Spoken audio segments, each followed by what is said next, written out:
Hello दोस्तों, जैसे कि हमने स्टार्ट किया है एक्सरसाइज क्वेश्चन विद सॉल्यूशन, उसमें देख रहे हैं ऑर्गेनिक केमिस्ट्री वाला पार्ट और aldehyde ketones and carboxylic acids. इस टॉपिक में हम देख रहे हैं क्वेश्चन नंबर 1 जो कि होता है एमसीक्यू। तो फर्स्ट एमसीक्यू क्या है, देखो, in the following resonating structures A and B, यहाँ पे ए और बी ऐसे करके दो रेजोनेटिंग स्ट्रक्चर दिए है। The number of unshared electrons in the valence shell present on the oxygen respectively are. तो यहाँ पे हमें क्या बोलना है, इस ऑक्सीजन पे कितने नॉट शेयर्ड ऐसे वाले मतलब अनशेयर्ड इलेक्ट्रॉन्स प्रेजेंट है वो देखना है। जैसे कि हमें पता है ऑक्सीजन जिसका एटॉमिक नंबर है 8, अगर इसका हम देखते हैं 1s2 2s2 2p4, तो इसके हिसाब से उसके आउटर मोस्ट शेल में होते हैं 6 इलेक्ट्रॉन्स। ठीक है, out of this 6 electrons that oxygen has used 2 electrons means 4 electrons are there.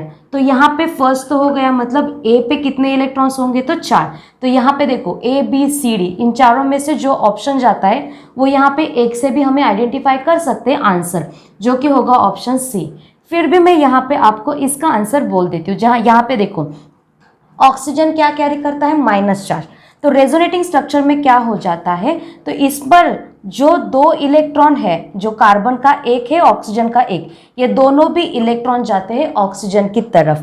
तो इसकी वजह से क्या हो जाता है, तो कार्बन बन जाता है डेफिशिएंट और ऑक्सीजन बन जाता है रिच वन। इसके हिसाब से ऑक्सीजन पे जो पहले से 2-2 करके 4 इलेक्ट्रॉन्स थे और उसके बाद कार्बन ने जो इलेक्ट्रॉन्स दिए दोनों के दोनों, तो उसके हिसाब से और 2 बढ़ गए और इस पे रहेगा इलेक्ट्रॉन रिच की वजह से नेगेटिव चार्ज। तो टोटल नंबर ऑफ इलेक्ट्रॉन्स कितने हुए देखो, अनशेयर्ड ऐसे करके, तो वो हो गए 6। इसके हिसाब से हमारा आंसर आ जाएगा 4 and 6 respectively for the A and B structure. Question number 2, और we can say that from that one, second MCQ in the Wolff Kishner reduction. तो यहाँ पे हमें पता होना चाहिए what is the role of Wolff Kishner reduction. ऐसा करके 2 रिएक्शंस हमें पता है, एक है क्लेमेंसन रिडक्शन और दूसरा है उल्फ-किश्नर रिडक्शन। दोनों का रोल सेम है, सिर्फ उसमें जो यूज किए हुए रिएजेंट है वो डिफरेंट है। और एक चीज यहाँ पे इस टॉपिक में जो कुछ भी नेम रिएक्शन रहेंगे उसका मैं और एक अलग सा वीडियो बना दूंगी, तो वो आपको देखना है। तो यहाँ पे फिलहाल तो हम डिस्कस करते हैं सिर्फ इस उल्फ-किश्नर रिडक्शन रिगार्डिंग। तो उल्फ-किश्नर रिडक्शन में कौन से रिएजेंट हम यूज़ करते हैं, तो यहाँ पे हमें यूज़ करना होता है हाइड्राज़ाइन, जिसका फॉर्मूला है NH2NH2। ठीक है, उसके बाद यहाँ पे एक इंटरमीडिएट मिल जाता है हमें when we are treating that ketone with that hydrazine, intermediate मिल जाता है। और उसके बाद इस इंटरमीडिएट को हम ट्रीट करते हैं, और या फिर हम बोल सकते हैं हीट करते हैं with KOH in presence of ethylene glycol. और उसके बाद हमें मिल जाता है प्रोडक्ट जो कि रहता है, मतलब यहाँ पे अगर कीटोन हो या फिर अल्डिहाइड हो, उसका जो कार्बोनिल ग्रुप होता है उसका डायरेक्टली कन्वर्जन हो जाता है CH2 में। ठीक है, तो ये हो गया। अभी इसका मैकेनिज्म भी बोल देती हूँ और हमें जो कुछ भी इंटरमीडिएट निकालना है तो वो भी हम देखते हैं। देखो यहाँ पे अगर हम कौन सा भी एक रिएक्शन लेते हैं, जैसे कि देखो साइक्लोपेंटानोन लिया मैंने, इस पे अगर हम हाइड्राज़ाइन करते हैं NH2NH2 की रिएक्शन, तो क्या हो जाता है, नाइट्रोजन पे लोन पेयर जो होती है वो यहाँ पे इस पर अटैक करती है, ये हो जाता है डबल बॉन्ड ब्रेक।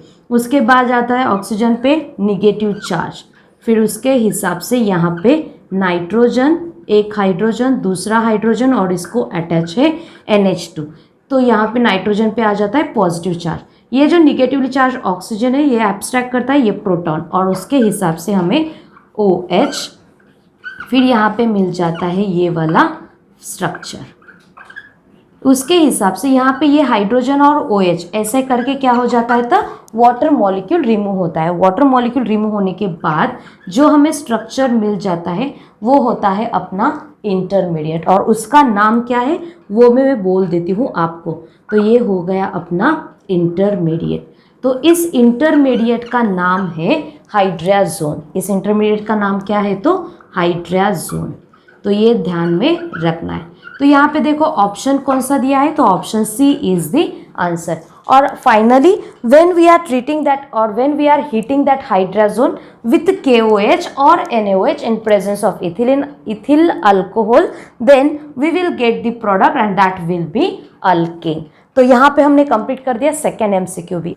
तो देखो थर्ड MCQ, वो थर्ड MCQ है अल्डोल कंडेंसेशन इज। तो यहाँ पे 4 ऑप्शन दिया है, मतलब अल्डोल कंडेंसेशन में कौन से रिएक्शंस होते हैं, जैसे कि इलेक्ट्रोफिलिक एडिशन, न्यूक्लियोफिलिक सब्स्टिट्यूशन, या फिर इलिमिनेशन, या फिर एडिशन एंड इलिमिनेशन बोथ।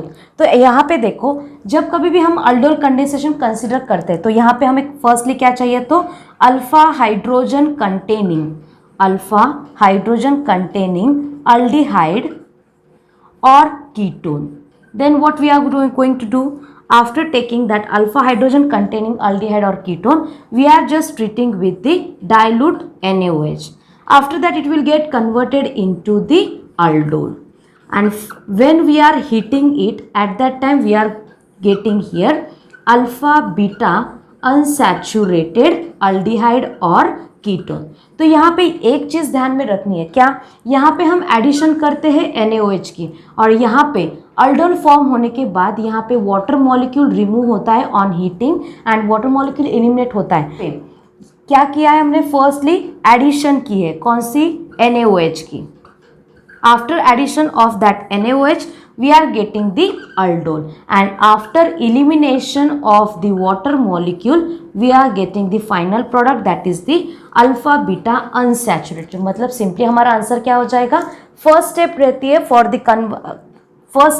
है conversion of the aldehyde or ketone into the aldol, that is the addition, and second step is that aldol to alpha beta unsaturated, that is the elimination. So option D is the correct answer for this third MCQ. Now say fourth one, which one of the following has lowest acidity? यहाँ पे अभी एक चीज ध्यान में रखते हैं, क्या, देखो अगर एरोमेटिक रिंग को COH अटैच है तो उसकी एसिड कम या ज़्यादा कैसे डिसाइड करते हैं। अगर हम कंसिडर करते हैं बेंजोइक एसिड है, ठीक है, अगर बेंजोइक एसिड पे इलेक्ट्रॉन विड्रॉइंग ग्रुप्स अटैच होते हैं, इलेक्ट्रॉन विड्रॉइंग ग्रुप्स अगर अटैच होते हैं, जैसे कि देखो Cl हो या फिर NO2 हो, तो वो क्या करते हैं, एसिडिक नेचर या फिर एसिडिटी क्या करते हैं, तो इंक्रीज करते हैं। But if electron donating groups are there, electron donating groups are attached to that benzene ring or benzoic acid, they decreases the acidity. What is the role of the electron donating groups, that they decreases the acidity। जैसे कि electron donating मतलब कौन कौन होंगे, तो वो हो जाएंगे NH2, उसके बाद आ जाएगा OCH3। तो यहाँ पे हमें ऑब्जर्व करना है कौन से बेंजोइक एसिड पे इलेक्ट्रॉन डोनेटिंग ग्रुप है। तो यहाँ पे देखो NO2, that is the electron withdrawing group, it increases the acidity. In a second structure chlorine is there, it also increases the acidity. In third structure it is the benzoic acid. So as compared to these two, its acidity will be less one, but it will be acidic. And fourth one, here to that benzoic acid OCH3 group is attached and it is the electron donating and it decreases the acidity. Means अगर हम consider करते हैं ABCD, तो इसमें benzoic acid पर OCH3 मतलब electron donating group attach है, तो इसकी acidity as compare to benzoic acid क्या होगी, तो कम होगी। मतलब out of this 4 structure, this one D structure having the lowest acidity. Fifth MCQ is diborane reduces, मतलब यहाँ पे डाइबोरिन कौन से ग्रुप को रिड्यूस करेगा। तो यहाँ पे देखो डाइबोरिन जो होता है वो अल्डिहाइड, कीटोन, इपॉक्साइड, ऐसे बहुत सारे ग्रुप्स को क्या करता है, तो रिड्यूस करता है। तो इसमें से वो एस्टर को रिड्यूस नहीं करता, नाइट्रो को, नाइट्राइल्स को करता है, पर नाइट्रो को वो रिड्यूस नहीं करता है।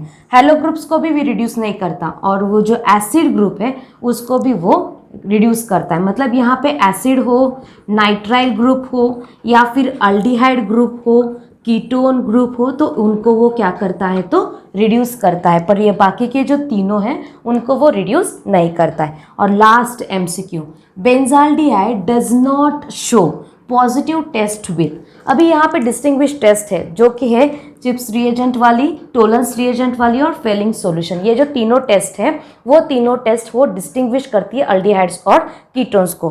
तीनों भी टेस्ट पॉजिटिव होती है फॉर दी अल्डिहाइड्स। अभी एक चीज़, ये जो सोडियम बाइसल्फाइड सॉल्यूशन है वो अल्डिहाइड और कीटोन दोनों के साथ भी रिएक्ट होता है, तो इसका तो कुछ भी क्वेश्चन नहीं है। अब ये बेंजाल्डिहाइड ऐसा कौन सा रिएजेंट है उसके साथ वो रिएक्ट नहीं होता, तो उसका आंसर है Fehling solution. Why? Because if we consider benzaldehyde means benzene ring to that CHO group is attached. This CHO is a electron withdrawing group. तो ये क्या करता है, बेंजीन रिंग जो कुछ भी इलेक्ट्रॉन रिच है फिर भी उससे वो क्या करता है, तो इलेक्ट्रॉन खुद की तरफ खींचता है। And that's why Fehling solution अगर कंसिडर करते हैं तो उसका क्या हो जाता है, Fehling solution is a weaker oxidizing agent, जो कि ये जो बेंजाल्डिहाइड उसको ऑक्सीडाइज नहीं कर पाता है, पर ये जो टोलेंस रिएजेंट वगैरह है वो उसको ऑक्सीडाइज कर पाते हैं। इसलिए benzaldehyde do not show positive test for this Fehling solution. तो यहाँ पे आपका क्वेश्चन नंबर 1 कंप्लीट हो गया है। क्वेश्चन नंबर 2 जो है वो पार्ट 2 दो पार्ट में बना है, तो उसका आंसर मिलने के लिए हमारे चैनल को सब्सक्राइब करो और अपना अच्छे से पढ़ाई करते रहो। Thank you all of you.